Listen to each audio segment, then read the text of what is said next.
സാഹചര്യങ്ങളും ക്രോഡീകരിക്കാൻ വേഗത്തിൽ കഴിയുന്നുണ്ട് എന്നതാണ്. അങ്ങനെയെങ്കിൽ ഇത് സംബന്ധിച്ച കൂടുതൽ വിശദാംശങ്ങളിലേക്ക് തന്നെ നമുക്ക് പോകാൻ കഴിയുമെന്നാണ് കരുതുന്നത്. നോർക്ക CEO ഉടൻ തന്നെ നമുക്ക് ലഭ്യമാവുമെന്ന് കരുതുന്നു. അരുൺ തുടരുമ്പോൾ, ഇന്നലെ നമ്മൾ നോർക്ക സിഇഒയോട് ബന്ധപ്പെട്ടതാണ്. അതായത് സർക്കാരിൻ്റെ നോർക്കയുടെ ഹെൽപ്പ് ഡെസ്ക് തുടങ്ങുന്നതിന് തൊട്ട് മുമ്പാണ്. അതിനുശേഷം വേഗത്തിൽ കാര്യങ്ങൾ നടക്കുന്നു എന്ന് വേണം മനസ്സിലാക്കാൻ. അതായത് ആശങ്കയുള്ളവർക്കെല്ലാം ഈ ഹെൽപ്പ് ഡെസ്കിൽ ബന്ധപ്പെടാനും അവിടെ നൽകിയിരിക്കുന്ന നമ്പറുകൾ അവിടുത്തെ സന്നദ്ധ സംഘടനാ പ്രവർത്തകരുടെ അടക്കം നമ്പറുകളുണ്ട്. അങ്ങനെ കാര്യങ്ങൾ ഏകോപിപ്പിക്കാൻ കഴിയുന്നു എന്ന് വേണം കരുതാൻ, അല്ലേ? തീർച്ചയായും നോർക്കയുടെ ഹെൽപ്പ് ഡെസ്ക് അത് കൃത്യമായ ഒരു ഏകോപനത്തിന് ആദ്യ മണിക്കൂറുകളിൽ തന്നെ വിവരം ഇത്രയധികം ദാരുണമായ അപകടമാണ് എന്ന് അറിഞ്ഞ ശേഷം കൃത്യമായ ഒരു ഏകോപനത്തിന് ആ ഹെൽപ്പ് ഡെസ്ക് സഹായിച്ചു എന്ന് തന്നെ കരുതണം. കാരണം അവിടെയുള്ള മലയാളികളുടെ നേരിട്ടുള്ള കോൺടാക്ട് നമ്പറുകളാണ് നോർക്ക ഹെൽപ്പ് ഡെസ്കിലേക്ക് നൽകിയത്. അതുകൊണ്ട് തന്നെ ഉദ്യോഗസ്ഥർക്ക് അപ്പുറത്തേക്ക് അവിടെ ആ സ്ഥലത്ത് കൃത്യമായുള്ള ആ ഫീൽഡിലുള്ള ആളുകൾക്ക് തന്നെ കൃത്യമായ വിവരങ്ങൾ ശേഖരിക്കാൻ കഴിഞ്ഞിട്ടുണ്ട്. ഇപ്പോഴും നിരവധി പേർ ചികിത്സയിലാണ്. നമ്മൾ അല്പസമയം മന്ത്രി P. രാജീവുമായിട്ട് സംസാരിക്കുമ്പോൾ ഗുരുതരമായി പരിക്കേറ്റ നിരവധി പേർ ചികിത്സയിലുള്ളതാണ്. ഈ മരണസംഖ്യയിൽ മാറ്റം വരാനുള്ള കാരണം നമുക്കറിയാം, പൊള്ളലാണ്, തീപ്പൊള്ളലേറ്റുള്ള മരണമാണ്. സ്വാഭാവികമായും അങ്ങനെ തീപ്പൊള്ളലേൽക്കുമ്പോൾ ഈ ഉടൻ മരണം ഉണ്ടാകണമെന്നില്ല. അത് കുറച്ച് സമയം കഴിഞ്ഞ് ഇത്തരത്തിലുള്ള ആളുകൾ മരണത്തിലേക്ക് പോകുന്നു. അതുകൊണ്ട് തന്നെ മരണസംഖ്യ ഇനിയും ഉയർന്നേക്കാമെന്നൊരു ആശങ്ക സർക്കാരിനുണ്ട്. ഔദ്യോഗികമായി പറയുന്നില്ലെങ്കിലും മരണസംഖ്യ ഇനിയും ഉയർന്നേക്കാമെന്ന ആശങ്കയുണ്ട്. അതാണ് അരുൺ സൂചിപ്പിച്ചതാണ് പ്രധാനപ്പെട്ട കാര്യം. എന്തായാലും വളരെ പ്രധാനപ്പെട്ട കാര്യമാണ്. കാരണം ഇക്കാര്യത്തിൽ നോർക്കയുടെ ഇടപെടൽ വളരെ പ്രധാനപ്പെട്ടതായി മാറുകയാണ്. നമുക്ക് നോർക്ക അധികൃതരുമായി ഉടൻ തന്നെ ബന്ധപ്പെടാൻ കഴിയും. അങ്ങനെയെങ്കിൽ എന്താണ് ഇതുവരെ ലഭിക്കുന്ന ചിത്രം എന്നത് വളരെ പ്രധാനപ്പെട്ടതാണ്. നോർക്ക നൽകുന്ന വിവരങ്ങളാണ് ഇപ്പോൾ സംസ്ഥാനത്ത് നിന്നും ഒരു ഉദ്യോഗസ്ഥതല സംഘം അങ്ങോട്ടേക്ക് പുറപ്പെടാൻ വഴിയൊരുക്കുന്നതും. കാരണം ആ തരത്തിലുള്ള ഏകോപനമാണ് ഇപ്പോൾ നടക്കുന്നത്. എന്തായാലും കേന്ദ്ര സംസ്ഥാന സർക്കാരുകളുടെ നേരിട്ടുള്ള ഇടപെടൽ ഉണ്ടാവുന്നുണ്ട്. കേന്ദ്ര സർക്കാർ ഇന്നലെ തന്നെ പ്രത്യേക കൂടിയാലോചനകൾ നടക്കുന്നു. പ്രധാനമന്ത്രിയുടെ അധ്യക്ഷതയിൽ പ്രത്യേക യോഗം രാത്രി വൈകിയും ചേർന്നിരുന്നു.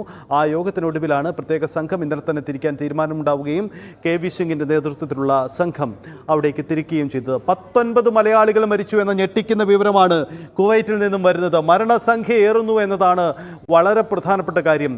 ആശങ്കപ്പെടുത്തുന്ന ഞെട്ടിക്കുന്ന കാര്യമാണ്. ആരൊക്കെയാണ് ആ മലയാളികൾ, കൂടുതൽ റിപ്പോർട്ട് ചെയ്യപ്പെടാനുള്ള മലയാളികൾ ആരെ എന്നതാണ്.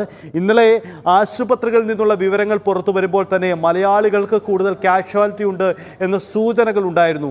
അത് ശരിവെക്കുന്ന തരത്തിലേക്കാണ് ഇപ്പോൾ മരണസംഖ്യ സംബന്ധിച്ച വിവരങ്ങൾ വീണ്ടും ഉണ്ടാവുന്നത്. അരുൺ നമുക്കൊപ്പമുണ്ട്. അരുൺ, മരണസംഖ്യ ഏറുകയാണ്.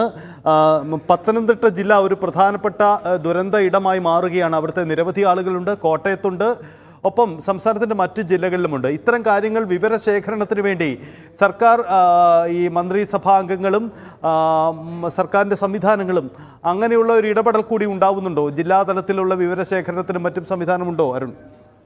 അത്തരത്തിലാണ് കാര്യങ്ങൾ പുരോഗമിക്കുന്നത്. ജില്ലയിൽ നിന്നുള്ള ഈ ആശങ്കയുള്ള കുടുംബങ്ങൾ സ്വാഭാവികമായും നോർക്കയിൽ ബന്ധപ്പെടും. ഈ അടുത്തുള്ള, അതായത് ഈ അവിടെ താമസിച്ചിരുന്ന ആളുകളുടെ സുഹൃത്തുക്കളും മറ്റും ഈ ഭാഗങ്ങളിലുള്ള അവരുമായി ബന്ധപ്പെടും. അതനുസരിച്ചുള്ള ഒരു കണക്ക് കൂടിയാണ് ഇത്തരത്തിൽ ഇപ്പോൾ പുറത്തു വരുന്നത്. നിരവധി ആളുകൾ ആദ്യഘട്ടത്തിൽ കൃത്യമായി ആരെ വിളിക്കണമെന്നും അറിയാതെ ഈ അപകടത്തിൽപ്പെട്ട പലരുടെയും മൊബൈൽ ഫോൺ അടക്കം ആ അപകടത്തിൽ ആ സമയത്ത് തന്നെ കത്തിനശിക്കുകയോ അല്ലെങ്കിൽ ഉപയോഗശൂന്യമാവുകയോ ചെയ്തിരുന്നു. അതുകൊണ്ട് തന്നെ നേരിട്ട് ആരെയും രക്ഷപ്പെട്ട ആളുകളെ പോലും നേരിട്ട് ബന്ധപ്പെടാൻ കഴിയാത്തൊരു സാഹചര്യം ഉണ്ടായിരുന്നു. അതിനുശേഷമാണ് സർക്കാർ സംവിധാനങ്ങൾ കൃത്യമായി ഈ ഇത്തരത്തിൽ നോർക്ക വഴിയും അതുപോലെ തന്നെ അവിടെയുള്ള പ്രദേശവാസികളുടെ അല്ലെങ്കിൽ അവിടെ താമസിക്കുന്ന മലയാളികളുടെ ഒക്കെ വിവരം ശേഖരിച്ച് അവരുമായുള്ള ഒരു കോൺടാക്ട് ഇപ്പോൾ ഉണ്ടാക്കുന്നു. അതിന്റെ ഭാഗമായാണ് കൃത്യമായ വിവരങ്ങൾ, ചികിത്സകളുടെ വിവരങ്ങളൊക്കെ കൂടുതൽ ലഭിക്കുന്നത്. അവിടെയുള്ള പ്രവാസി സംഘടനകളും ഒക്കെ ഇക്കാര്യത്തിൽ സർക്കാരിനെ ഒരു രീതിയിൽ സഹായിക്കുന്നുണ്ട്.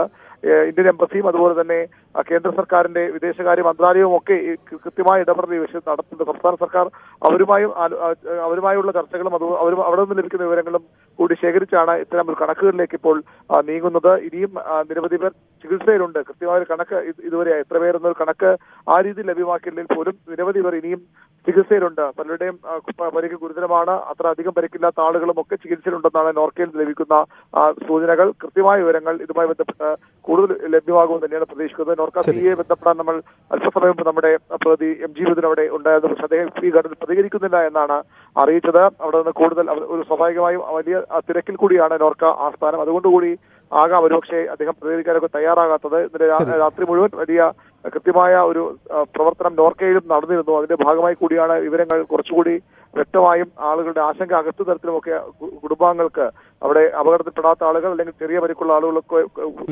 കുടുംബാംഗങ്ങൾക്ക് ബന്ധപ്പെടാൻ അവസരം ഒരുക്കിയതൊക്കെ നോർക്കയുടെയും സംസ്ഥാന കേന്ദ്ര സർക്കാരുകളുടെയും ഒക്കെ ഇടപെടലിന്റെ ഭാഗം തന്നെയാണ്. ശരി, അതാണ് അരുൺ സൂചിപ്പിക്കുന്ന പോലെയാണ് സാഹചര്യം. എന്തായാലും ആശങ്കപ്പെടുന്ന കണക്കുകൾ പുറത്തുവരുന്നു. 19 മരണസംഖ്യയായിരുന്നു എന്നത് സംസ്ഥാന സർക്കാർ തന്നെ ഔദ്യോഗികമായി സ്ഥിരീകരിക്കുന്നു എന്നതാണ് ചിത്രം. എന്തായാലും ഇതിലും മാറ്റം ഉണ്ടായേക്കാം. എന്തായാലും സംസ്ഥാനത്ത് നിന്നുള്ള പ്രതിനിധി സംഘം ഇന്ന് തന്നെ അങ്ങോട്ടേക്ക് തിരിക്കുമെന്ന് വേണം നമുക്ക് മനസ്സിലാക്കാൻ. വീണ്ടും ഒരു ഇടവേളയാണ്, മടങ്ങി വരാം.